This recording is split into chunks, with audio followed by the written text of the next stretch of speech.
Hey, what's up guys? So we're going to be unboxing and setting up the Ring Alarm Home Security Kit. This is the second generation. This thing just came out and there's some notable differences between this and the first generation. And it starts at $200 in the US and it goes up from there based on additional sensors you can buy. So you can buy an additional contact sensor and add it to this, or an additional motion detector added to this, or get additional keypads if you need to put it in different places. So let's open this up, let's see what's inside, and go from there. Okay, so opening this up, always home. So you get the manual and stuff, and you get a little Ring sticker protected by Ring. So this is kind of like a service like ADT if you sign up for their Ring Protect plan, which is $10 a month or $100 a year. So this is the base station. This is the main guy. This is the one that hooks up to your internet, to your network, I should say. And you can hook it up through Ethernet or through Wi-Fi. And it has a battery that can last up to 24 hours if power was cut. And if you sign up with their Ring Protect plan, it also has its own internal cellular signal, so just in case, which is a nice thing to have. So this is the keypad, and it has an internal battery inside it, and most notably, so you actually hook it up through this USB here, but you could pretty much just charge it and run it off of battery. And it's kind of nice that the wall mount bracket, you could attach this and take this off and put it on. So here's really the major differences between the second generation and the first generation. So if you hold any one of these three buttons, so if you hold the top one for 3 seconds, it will call the police. If you hold the middle one, it will call the fire department. And if you hold this one for 3 seconds, it'll call the ambulance. So these are buttons that were added that were non-existent in the first generation. And the buttons are more spaced apart, so it's a little bit easier to push and it looks more aesthetically pleasing. So actually, let's put this here. So pop that out, and a whole bunch of accessories. Again, you can also buy them individually and add on to this. So okay, so you basically have the power for the base station. In case you guys are wondering, it's just a normal power plug here. And it comes with an Ethernet cable, but you can also hook it up through Wi-Fi. Let's just take this out. And so there's 4 contact sensors in this box, but I'll just open up one of them since they're all the same.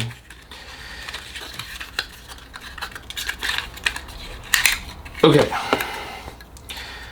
so these are the contact sensors. So you put them on doors or windows or patio doors, and it could be up to an inch apart. So if you put it on the window, you open up the window, so this indicates it's open, and then it has to be within an inch or closer for it to be detected as closed. So just a heads up for that. So those are the sensors, and you can add more sensors. Let's put this here. This is just the extender, the range extender. So this is, if they're far apart from each other, you're supposed to kind of put this in a central location, and all you really need to do is just plug this into a power outlet, and it extends the range.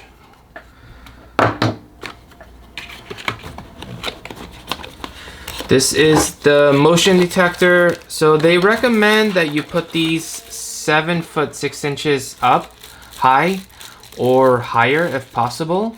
They come with these, adhesives, so you could tape it on the wall. And finally, we have the keypad adapter. So you have some mounting screws, you can mount that to the wall. And this is the USB cable. Pretty long cable, I would say. And And yeah, and then the power adapter with the USB right here. So that's pretty much it. That's what's in the box. So I chose a place for this, so I'm gonna pop it in over here. Voila! And the keypad just slides right in, so it's really simple. So as far as physical installation, this thing's done, and then we're gonna set it up with the app once we connect the base station and the motion detectors and everything else. Okay, so we got the base station and just plug in the power here. Now you can optionally hook up the Ethernet cable here and the other side to your network, obviously, or you could do it through Wi-Fi, so either or works. So I'm gonna pair it through Wi-Fi. So click add a ring product, do alarm, and select your address. Choose a good spot for your base. Yeah, it's a fantastic spot. Turn on Bluetooth. Connect your base station to the Ring app. Wait for the LED to light up. Okay, so it wants me to hit the pairing button, which is here. Okay, so the LED ring is flashing. Click find my base station. Okay, so I can do Ethernet or Wi-Fi. I'll just do Wi-Fi for now. Okay, so it's done. So that's actually pretty cool. It says when alarm base station goes into entry delay or it sounds the alarm, your other devices will start recording. Okay, because I already have the Ring Protect Plus subscription, in addition to that, I also get this monitoring for free, as well as all the 60 days of backup and stuff. And it's pretty cool because this thing has a cellular backup, so if the power goes out or something like that, this will still send a signal because internally it has a battery that can last up to 24 hours. And obviously if power goes down, my internet will go down, but it has cell phone service and cellular backup if the internet goes down, which is pretty awesome. Okay, so they want you to choose a verbal password. So if your alarm is triggered, they're gonna want to make sure it's you when they call you. And I temporarily connected the keypad to power, but once this charges, I'll take it out, I'll unplug it, and I'll just slide it right in, and it'll be battery powered. So I will follow the instructions.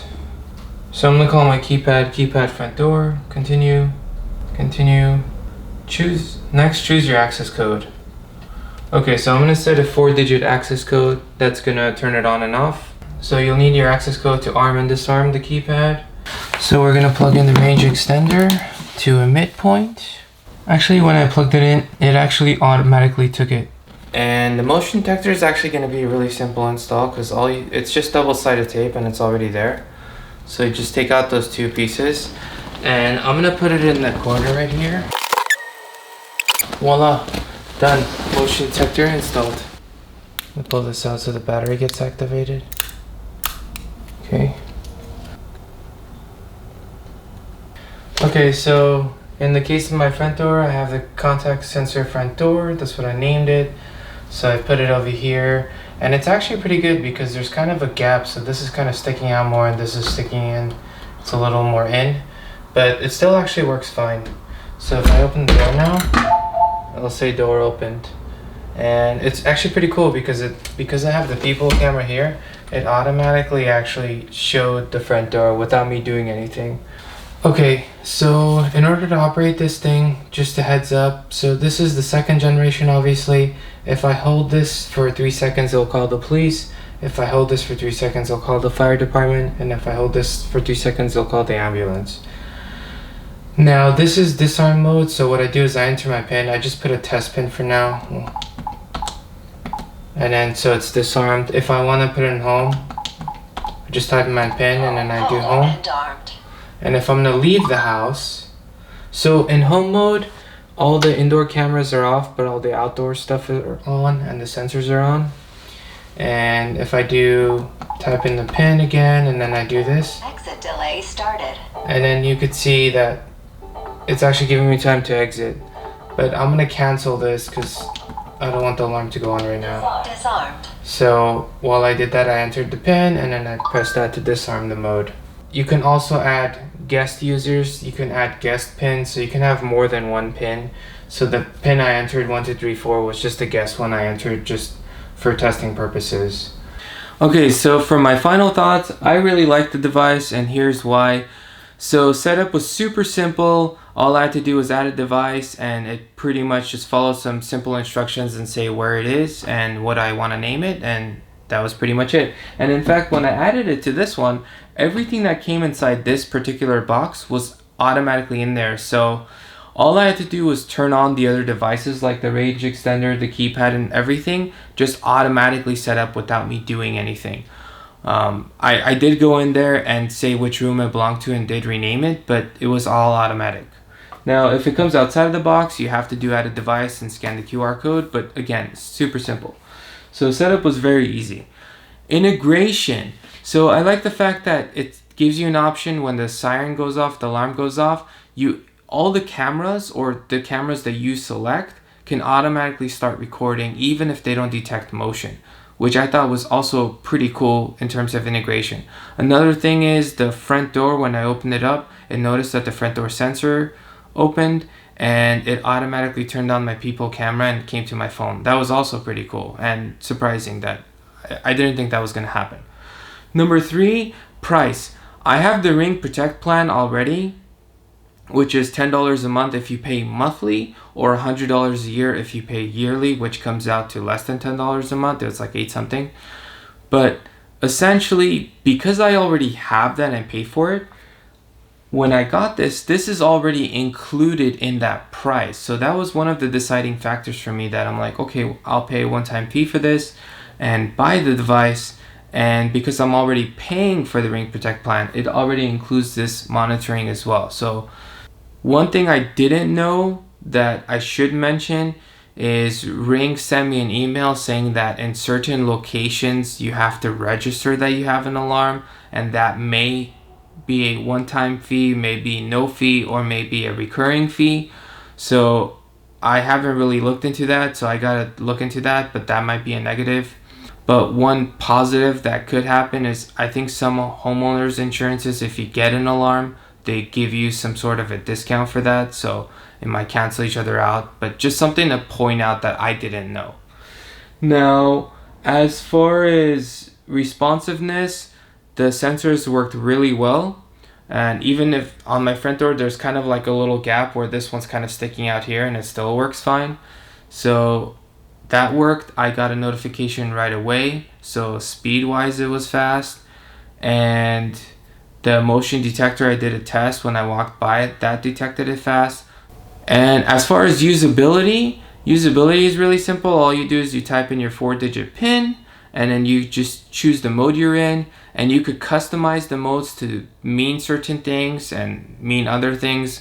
And what do I mean by that? Like for the home mode, you could set it to turn on certain sensors or turn off certain sensors in the Ring app. So it's very customizable. So it could mean a lot of different things. So this arm can mean different things. So you could customize it to mean what you want it to mean, which is a plus. In fact, the whole app is super customizable anyways. So yeah, so in summary, it's very usable, it's very easy to set up, it's very responsive, and it's very cheap. So yeah, thumbs up for that. So yeah, I really like it. So if you guys like this video, please like and subscribe. I really appreciate all the support. And as always, if you guys have any questions or comments, leave it in the comment section below, and I will try my best to get to them. Thank you once again.